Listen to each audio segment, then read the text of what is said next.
Tonight, I'm directing the U.S. military to lead an emergency mission to establish a temporary pier in the Mediterranean on the coast of Gaza that can receive large shipments carrying food, water, medicine, and temporary shelters. No U.S. boots will be on the ground. Press reports that U.S. airdrops resulted in civilian casualties on the ground are false, as we've confirmed that all of our aid bundles landed safely on the ground. Simply put, they'll establish a temporary offshore maritime pier that allows for shipping vessels to transfer cargo to smaller vessels to transport and offload cargo to a temporary causeway for the delivery of humanitarian aid to Gaza. Importantly, there will be no U.S. forces on the ground in Gaza.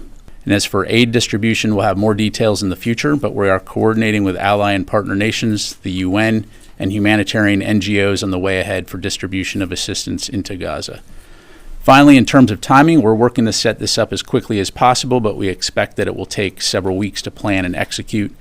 Once operational, the actual amount of aid delivered will depend on many variables and will likely scale over time. However, we expect that deliveries via JLOTS could provide more than 2 million meals to the citizens of Gaza per day.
Of note, press reports that U.S. airdrops resulted in civilian casualties on the ground are false, as we've confirmed that all of our aid bundles landed safely on the ground. It's modular, built at sea, and then essentially driven into the ground. Now, to carry out this mission, the department is moving quickly to deploy its joint logistics over-the-shore capability to provide the expeditionary pier to enable the delivery of humanitarian assistance to Gaza. JLOTS is a unique capability maintained by the Department of Defense whereby U.S. Army and U.S. Navy forces are organized, trained, and equipped to conduct joint ship-to-shore operations where fixed port facilities are inadequate or unavailable.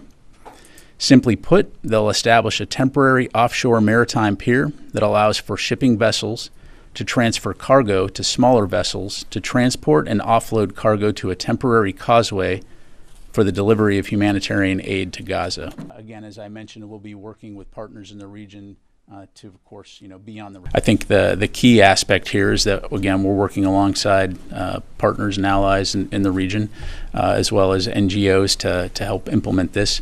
But certainly one of the key things that we're going to be focused on is the security of our personnel. U.S. Central Command forces conducted their 4th airdrop of critically needed meals into Gaza this morning. The U.S. Air Force C-130 delivered 11,500 meals today, bringing the total meals airdropped by the U.S. to over 124,000 to date.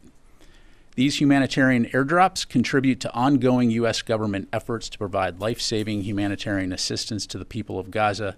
רגע לפני הרמדאן, חמאס מונע הסכם ופועל בניגוד למה שעלה על ידי המתווכים. מנהיגי חמאס ממשיכים לעסוק רק בדבר אחד, שרידותם והתנאים שהם מקבלים. לפי המודיעין של שירות הביטחון הכללי ואגף המודיעין, חמאס אוגר ציוד ואוכל לאנשיו, בזמן שאוכלוסיית עזה מתקשה להשיג. בסירובו להסכם להשבת החטופים, חמאס מונע הפסקת אש הומניטרית וממשיך להגביר את הסבל לאוכלוסיית עזה. בהמשך להנחיית שר הביטחון, ויחד עם השותפים שלנו בארצות הברית ובפיקוד המרכז האמריקאי, אנחנו מתאמים הקמה של מזח צף ימי זמני, שנועד להכניס סיוע הומניטרי לעזה לאחר בידוק ישראלי מלא.